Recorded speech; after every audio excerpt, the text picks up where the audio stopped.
দুনিয়ার স্রোতে যদি মন ভেসে যায়, তীরে তুমি এনে দিও প্রভু দয়াময় গো প্রভু দয়াময়। লালসাতে ভরা মন দিয়েছো আমারে, বলো তাকে ধরে আমি রাখি কি প্রকারে, আমি রাখি কি প্রকারে। মন বলে মোহ সুখে আয়ু হোক ক্ষয়, দুনিয়ার স্রোতে যদি মন ভেসে যায়, তীরে তুমি এনে দিও প্রভু দয়াময় গো প্রভু দয়াময়। আদমের ছেলে আমি ধৈর্য জানি না, সাধু সেজে চোখ বুঝে রইতে পারি না, আমি রইতে পারি না। বাহির খানা মানুষ আমার, ভিতর মানুষ নয়, দুনিয়ার স্রোতে যদি মন ভেসে যায়, তীরে তুমি এনে দিও প্রভু দয়াময় গো প্রভু দয়াময়।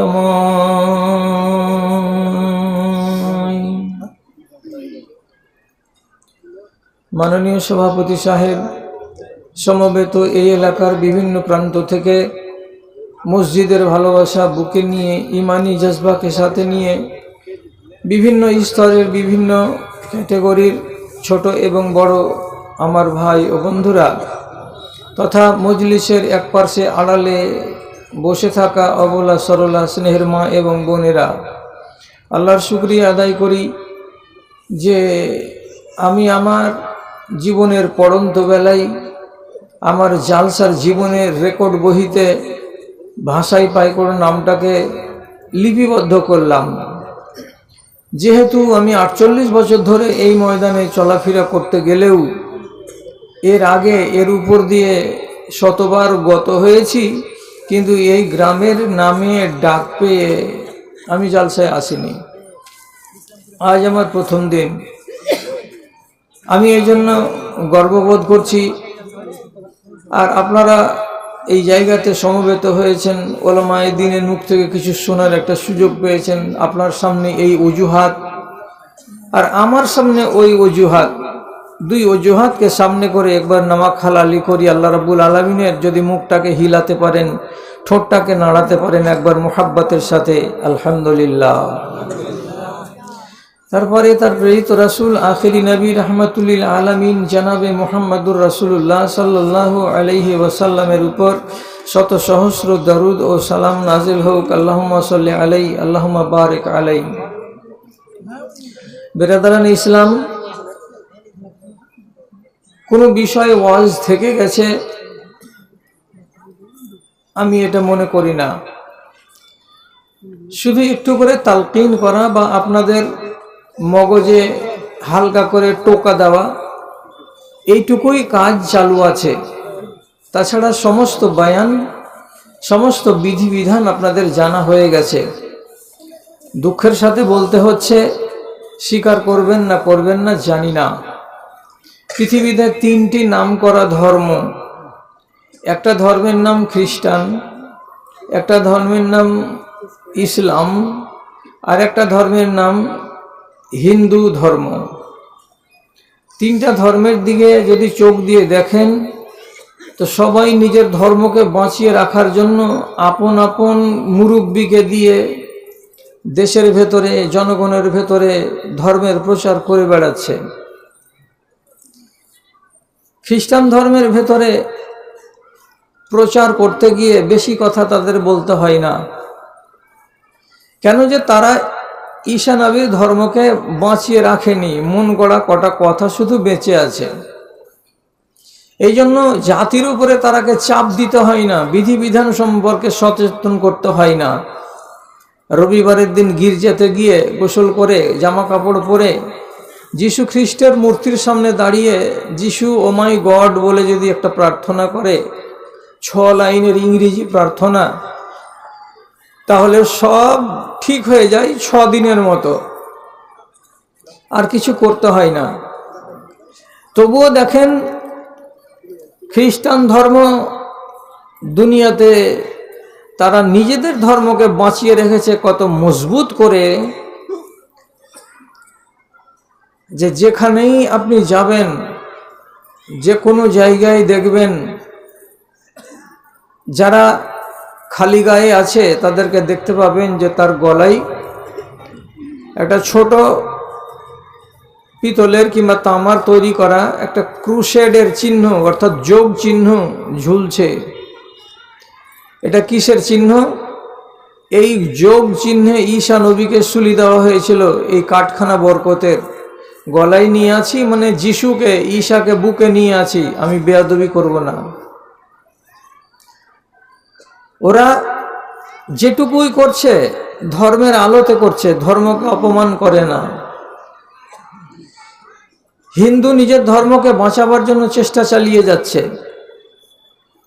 ওদেরও আস্থা চ্যানেলে প্রতিদিন ধর্মের প্রচার হচ্ছে, কিন্তু তাদের কাছে খুঁটিনাটি বিষয়ের বিধিবিধান নেই। পিশাব লেগে গেলে কি হবে? কাপড়টা পাক হবে না নাপাক হবে? যদি সহবাস করা যায় তাহলে শরীর নাপাক হলো না? খেতে বসেছো তো কি বলে খেতে হবে? পরের নারীর দিকে তাকাবার ব্যাপার, বিধিবিধান, বিবাহের কালে রীতিনীতি সব মন গড়া। এইগুলোতে ধর্মকে দখল দিতে হয় না। জরুরি কয়টা কথা মগজে রেখেছে আর সে কথাটির উপরে তারা অটল আছে। উদাহরণ দিচ্ছি, কোনো হিন্দু ভাইকে দেখতে পাবেন কি জীবনে? যদি দেখে থাকেন তো বলবেন যে হ্যাঁ, পায়খানা করলো আর করার পরে গঙ্গা নদীর কিনারায় পায়খানা করে পানি খরচ করবে, তো গঙ্গা নদীর পানিতে ওর কিনারায় বসে পানি নিবে আর পাছাকে ধুবে। গঙ্গার পানি দিয়ে কোনো ভাই হিন্দু জীবনে নিজের পাছাকে ধুয়েছে দেখেছেন? দেখতে পাবেন না। কেন? এ হলো মা, গঙ্গা হলো মা। যত দুনিয়ার হিন্দু মারা যাবে, যেখানেই মরুক না কেন, ওর বুকের সামনের এতটি ছাই ওর বেটারাকে, ভাইরাকে, কাউকি না কাউকি লাল কলসির ভেতরে ভরে দিয়ে ওকে যদি পুড়াই এই এলাকায়, ইসলামপুরের এলাকায়, তো ওই ছাই কটাকে একদিন না একদিন নিয়ে গিয়ে গঙ্গাতে ঢেলে দিয়ে আসতেই হবে, আর ওকে মুখে বলতেই হবে, মা তোমার সন্তানকে দিয়ে গেলাম। ওর সম্মান আজও বহাল আছে। যত ব্যস্ত থাকুক না কেন এক হিন্দু ভাই, যত ব্যস্ত থাক না কেন, কোনো মন্দিরের সামন দিয়ে যদি গাড়ি নিয়ে গত হয়, 65 কিলোমিটার বেগে যদি মোটর সাইকেল থাকে, হাত হিলাবার মতো সুযোগ না থাকে, তবুও মন্দিরের পাশ দিয়ে গত হতে গেলেও মুখটাকে একটু বাঁকা করে দিয়ে হেলমেটওয়ালা মাথাটাকে একটু ঝুঁকিয়ে দিবে, আর দেওয়ার পরে যাওয়ার মনে বলার আছে ওইটুকু বলে দিয়ে পার হবে। তার মানে এইটুকু যে করে দিলাম, এই মন্দিরে যে ভগবান আছে তার প্রতি শ্রদ্ধা জানিয়ে আমি গেলাম। মনে মনে বলে যে মা, এখানে দাঁড়াবার টাইম নেই, আমি খুব তাড়াতাড়ি করছি, আর তোমাকে সম্মান না জানিয়ে চলে যাব, এত বড় বেয়াদবের বেটা আমি নই, এই নাও মাথা ঝুঁকিয়ে তোমাকে সম্মান দিয়ে গেলাম। ও তো নিজের কাজ করছে, কোনো তবলিগ অতটা নেই, গায়ে গায়ে কেউ বলে বেড়াই না। কসম আল্লাহর, পৃথিবীতে মুসলমানদের নামে যত তাবলিগ হচ্ছে, কোন ধর্মের লোকেদের নামে এত তাবলিগ হয় না, এত তাবলিগ হয় না। মানুন না মানুন সেটা আপনার কথা। এত আজ আপনাদেরকে শোনানো হচ্ছে শুধু এটা হালাল, এটা হারাম, এটা জায়েজ, এটা না জায়েজ, এটা করিও না, এটা ধরিও না, এটা খেও না, এটা নিও না, এই হাঁ আর না, হাঁ আর না, হাঁ আর না করে ওলামায়ে দ্বীনের চুল দাড়ি মোচ সব বেগে গেল। আর কত কত ঝানু ঝানু আলেম কবরে চলে গেল। কিন্তু এত তাবলীগ করার পরেও দ্বীনকে যত মুসলমানেরা নিজে উপেক্ষা করে এবং ইসলামকে বেইজ্জত করে, অন্য কোনো ধর্মের লোক এতটা ইসলামকে বেইজ্জত করে না। ইসলাম আক্রান্ত হয়েছে মুসলমানের দ্বারাই বেশি, গায়ের মুসলিমের দ্বারাই কম। সারাটা ইসলামপুর এলাকার লোক শুধু শুধু গাল দিচ্ছেন একে আর ওকে আর ওকে, বলছেন মসজিদটাকে ভেঙে দিল, মসজিদটাকে ভেঙে দিল। একটা মসজিদ ভেঙে দিল তার জন্য গাল পাড়ছেন। আপনি বসে বসে একটু বলেন না আমাকে, আমি তো আপনার বেশি সময় নিব না, আমি তো কাটাই মাল, 1 থেকে 1.25 ঘন্টা কথা বলবো, একটু ভেবে চিন্তে বলুন না কথাটা। ওরা মসজিদটাকে ভেঙে দিয়েছে, দিয়ে পাপী হয়ে গেছে, তাই না? আচ্ছা, আপনার কথা বলছি নবীর হাদিস অনুযায়ী। রাসূল বলছেন, মান আকামাস সালাতা ফাকাদ আকামাদ-দ্বীন ওয়া মান তারাকাহা ফাকাদ হাদামাদ-দ্বীন। যে মানুষটা আজান শোনার পরে মসজিদে হাজিরি দিল, নামাজ আদায় করলো পাঞ্জে গানা, সে লোকটা তার দ্বীন ইসলামকে পায়ের ভরে খাড়ো করলো। আর যেই ব্যক্তি নামাজটাকে কায়েম করলো না, সে ব্যক্তি নিচে একটা কাঠ রাখলো আর হাতে একটা হাতুড়া নিল, আর হাতুড়া নিয়ে মাঝখানে দ্বীন ইসলামকে রেখে দিয়ে আঘাত দিয়ে দিয়ে দিয়ে হাতুড়ার বাড়ি দিয়ে দিয়ে দিয়ে দ্বীন ইসলামকে এসে বসে বসে বাড়িতে চূর্ণ বিচূর্ণ করলো।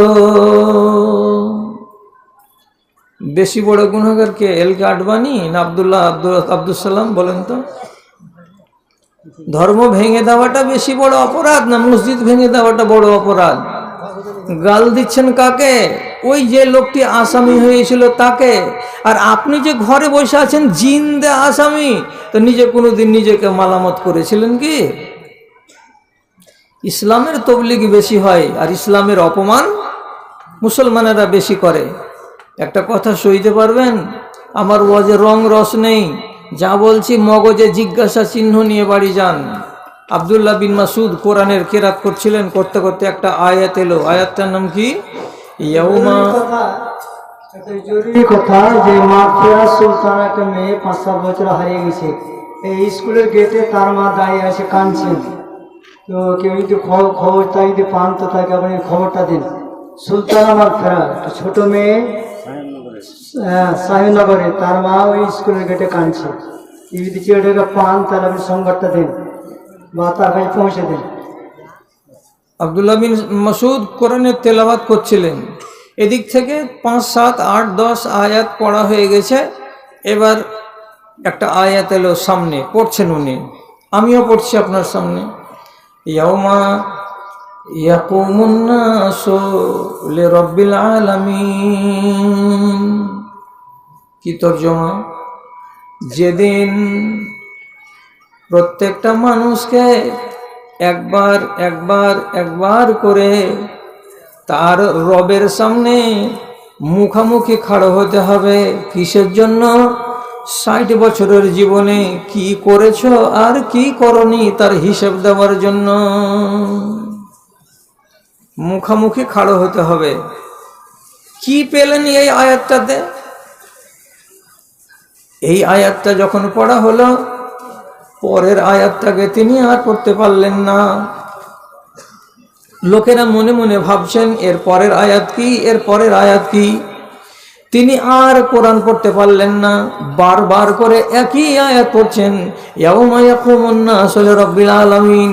যেদিন মানুষকে তার রবের সামনে খাড়ো হতে হবে, যেদিন মানুষকে তার রবের সামনে মুখোমুখি দাঁড়াতে হবে। পরে তার চোখে যখন পানি ঝরছিল, পানিগুলোকে মুছে দেওয়া হলো। তারপরে জিজ্ঞেস করা হলো, এত কাঁদলেন কেন, এত কাঁদলেন কেন? বলছে, এরে পাগল লোক, তুমি যদি তোমার রবের সামনে কিয়ামতের দিন খাড়ো হও হিসাবের জন্য, বলো তো সঠিক করে, তোমার মনে কি সাহস আছে যে তোমার 60 বছরের জিন্দেগিতে কতটি ভালো করেছো, কতটি মন্দ করেছো, আয়নার মতো সামনে থাকবে। আর সেদিন তুমি তোমার রবের সামনে জবাবদিহি করবে। তোমার ক্ষমতা আছে না ক্ষমতা নাই? আমাদের কি চিন্তাটা নাই যে রবের সামনে আমাদেরকে দাঁড়াতে হবে? আফসোস, যে কথা বলছি এটাই বলে চলি। এত তাবলীগের পরেও মানুষের পরিবর্তন নেই, বরং আরো নিচু দিকে যাচ্ছে ঈমান। আমি তাজ্জব হই না, ঈমান আরো নিচু দিকে যে চলে যাচ্ছে, তো এর জন্য আমি তাজ্জব হই না, আমি কান্নাকাটি করি না। কেন করি না? রাসূলের একটা হাদিস আছে, খুবই সুন্দর হাদিস। কি হাদিসটা আছে? যে আস্তে আস্তে আল্লাহ তাআলা দুনিয়া থেকে ঈমানদারকে উঠিয়ে নেবেন, আর কি হবে? শুধু থেকে যাবে ছাঁট মাল। কয়টা ছাঁটগুলো থাকবে। ছাঁট মানে কি যে মৌলভী সাহেব? হাদিসে নবী বলছেন, লা ইয়ারিফু মারুফান ওয়ালা ইউনকিরু মুনকারান। ওর সামনে ভালো কোনটা তাও বুঝে না, ওর সামনে মন্দ কোনটা তাও বুঝে না। নামটা কি? তো বলছে নুরুল ইসলাম। সুন্দর ইসলামী নাম রেখেছে, অথচ তাকে আপনি জিজ্ঞেস করেন এ কাজটা যে করলেন এটা কি ভালো? বলছে কেমন করে বলবো? একটা মন্দ কাজ সম্বন্ধে যদি জিজ্ঞেস করেন এরকম কাজ করাটা কেমন, তো বলছে কেমন করে বলবে এটা ভালো না মন্দ? ওরা এমনই গরুর গরু পয়দা হবে যে ধর্ম সম্বন্ধে তারা কোনটা ভালো ওকে ভালো বলবে না, আর কোনটা মন্দ তাকে মন্দ বলবে না। গরুর চরিত্র এটা নয়। ও কি জানে কোন মাঠে ভালো ঘাস আর মন্দ ঘাস? ও কি জানে কোনটা খেতে গেলে লাভ হবে আর কোনটা খেতে গেলে লোকসান হবে? ঠিক এই চরিত্র চলে আসবে মানুষের ভেতরে। যখন আমি হাদিসটাকে জেনেছি, পড়েছি, তখন থেকে আমি বলছি তাহলে তো কিয়ামত কায়েম হওয়ার আগে আগে ঈমানকে নিচে নামতে হবে, নামতে হবে, নামতে নামতে শূন্যের কোঠায় পৌঁছিবে, তখন না আল্লাহ তাআলা কিয়ামত কায়েম করবেন। তো ঈমান কমছে, তো এটা তাজ্জব হওয়ার কি আছে? আমার যতই ওয়াজ করি আমরা, মানুষ রসাতলেই যাবে, নিচু দিকেই যাবে, আর এইভাবে যেতে যেতে যেতে যেতে ঈমানটা একবারে জিরোতে এসে দাঁড়িয়ে যাবে। শুনেন, যদি কোনোটা কথাতে সন্দেহ জাগে তো এই এলাকায় আলেম অনেক আছেন, সার্টিফাই করাবেন। আমি কসম দিয়ে বলছি আপনাকে, আমি জাল কথা বলবো না, মিথ্যা কথা বলবো না। আল্লাহর নবী আজ 1450 বছর আগে বলে গেছেন, কথাটা কত সত্য। আজকের দিনে যদি 10টা লোক হ্যাঁ বলেন তো আমার জি ভরে যাবে। কি বলেছেন রাসূল? ইন্নান নাসা ইয়াখরুজুনা ফিদ-দীন আফওয়াজা লা ইয়াখরুজান্না মিনাদ-দীন আফওয়াজা। এ আমার জাতি মুসলমানেরা, 13 বছর আমি মক্কাতে থাকলাম, 10 বছর আমি মদিনাতে থাকলাম। 23 বছরের জিন্দগির শেষে আমার যখন মরণের টাইম কাছে এলো, তখন আর আমাকে কষ্ট করতে হয় না, তবলিগ চালাতে হয় না, মানুষকে আর এত বুঝাতে হয় না। ইসলামের ভালোবাসা মানুষের অন্তরে এতটাই ঢুকে গেছে যে চারিদিক থেকে ঝাঁকে ঝাঁকে ঝাঁকে ঝাঁকে রোজ 20টা করে, 30টা করে, 100টা করে, 200টা করে লোক আসছে আর ঈমান গ্রহণ করছে, ঈমান গ্রহণ করছে। সব ঝাঁক বেঁধে বেঁধে আসছে আর মুসলমান হচ্ছে। সূরাটা পড়েন একবার আপনিও, সূরাটা পড়ে নিলে আন্দাজ হয়ে যাবে। ইজা জাআ নাসরুল্লাহি ওয়াল ফাতহ ওয়া রাআইতান নাসা ইয়াদখুলুনা ফি দীনিল্লাহি আফওয়াজা। হে নবী, যখন দেখতে পাবেন দলে দলে মুসলমান হয়ে যাচ্ছে, ঝাঁকে ঝাঁকে মানুষ মুসলমান হয়ে যাচ্ছে, তাহলে আপনি জেনে নিন আপনার ডিউটি শেষ, আপনাকে আর কাজ করতে হবে না। যে কয়দিন আছেন তসবিহ জপেন, আপনার মরণ কাছিয়ে চলে এসেছে। যে কাজের জন্য আমি আল্লাহ পাঠিয়েছিলাম কাজ ত্বরান্বিত হয়ে গেছে। তাহলে ইসলামে ঝাঁকে ঝাঁকে মানুষ প্রবেশ করেছে, এটা তো খুশির খবর। খারাপ খবরটা শুনেন, তারপরে রাসূল বলছেন, রে আমার উম্মতিরা, আজকে যেমন হাজার হাজার মানুষ দলে দলে ইসলামের ছায়া তলে আসছে, কিছুদিন গত যখন হয়ে যাবে 200 বছর, 600 বছর, 1000 বছর, 1400 বছর যখন গত হয়ে যাবে তখন উল্টো দৃশ্য তোমরা দেখতে পাবে। কেমন দৃশ্য?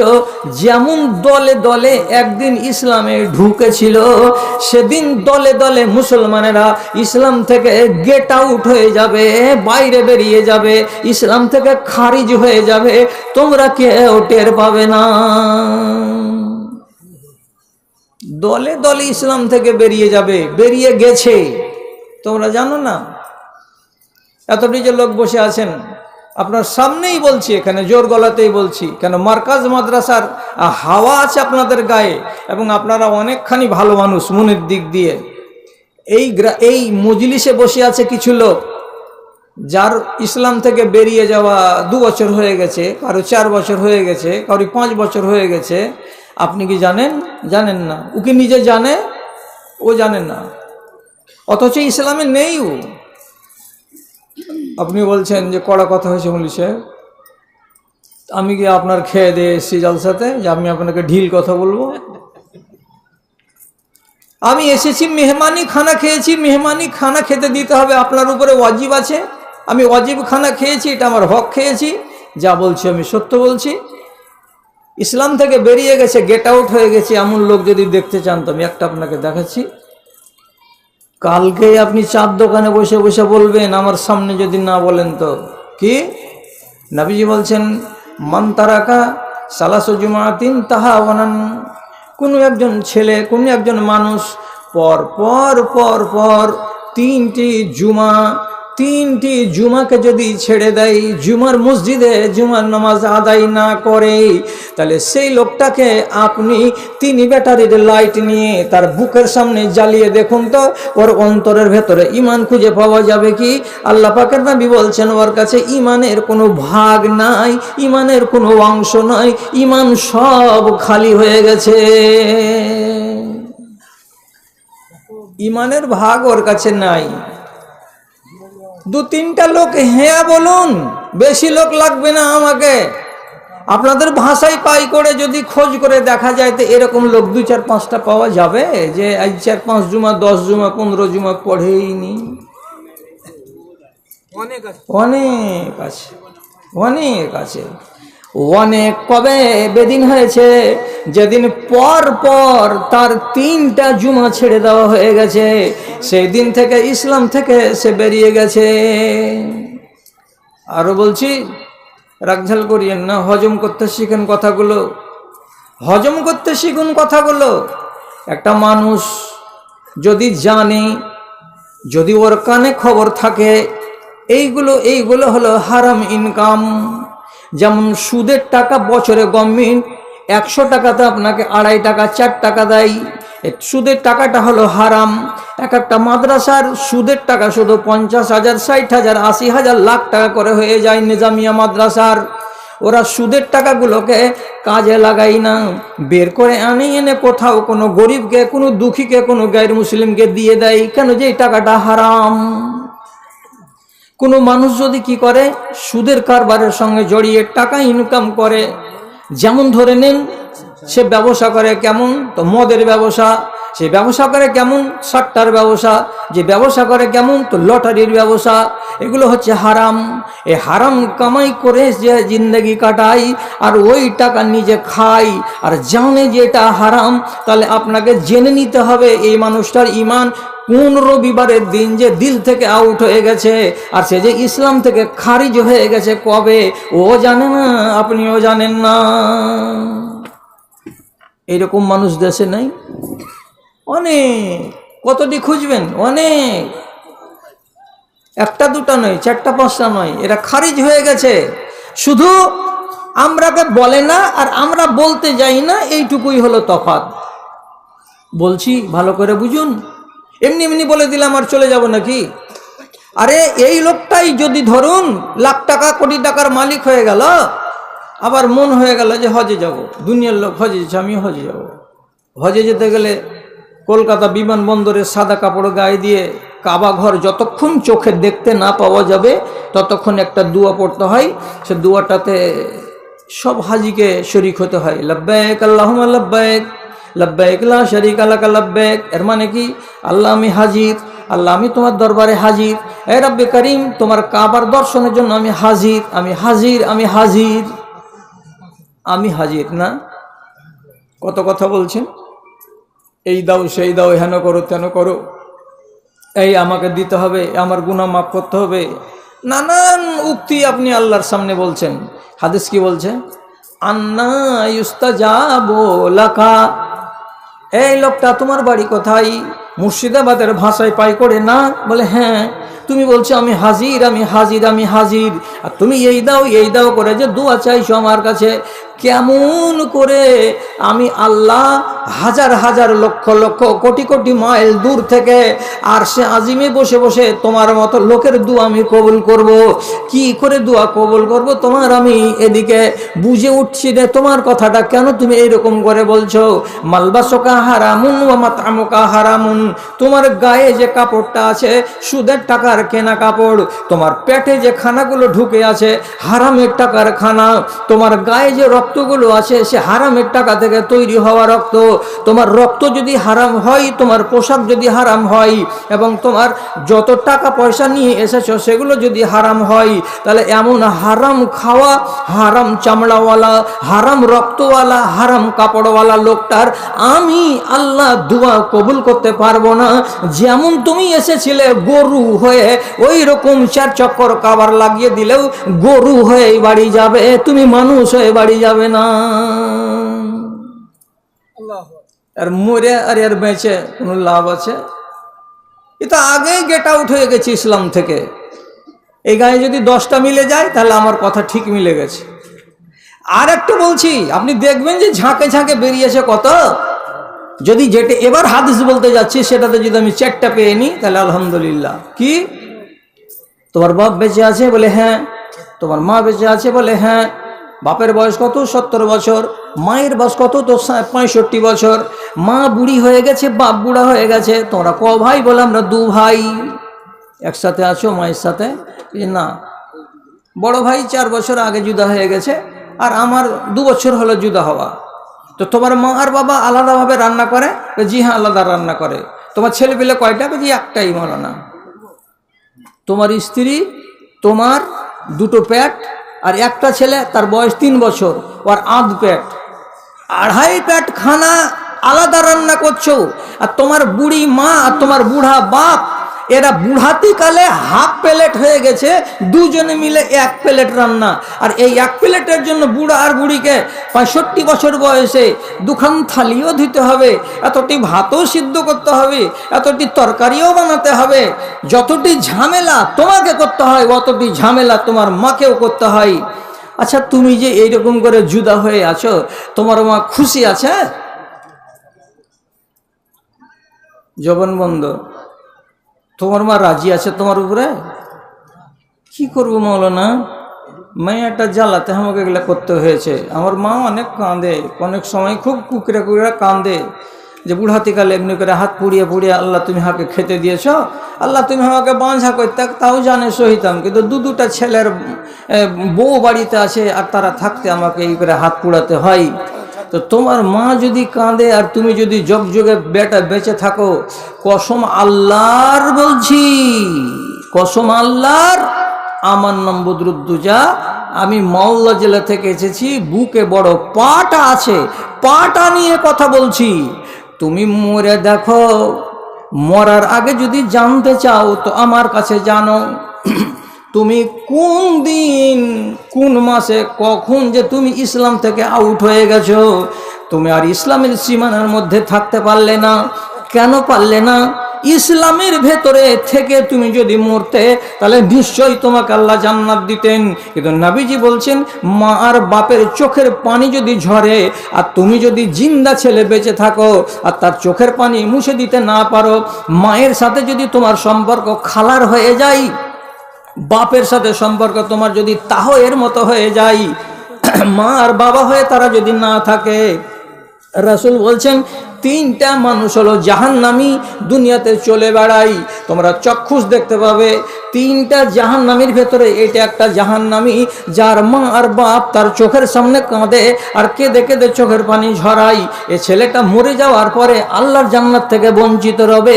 এর মানে হলো এই যে সে আল্লাহর দিন থেকে বেরিয়ে চলে গেছে, ও নিজেও জানে না, ওর মা বাবাও জানে না।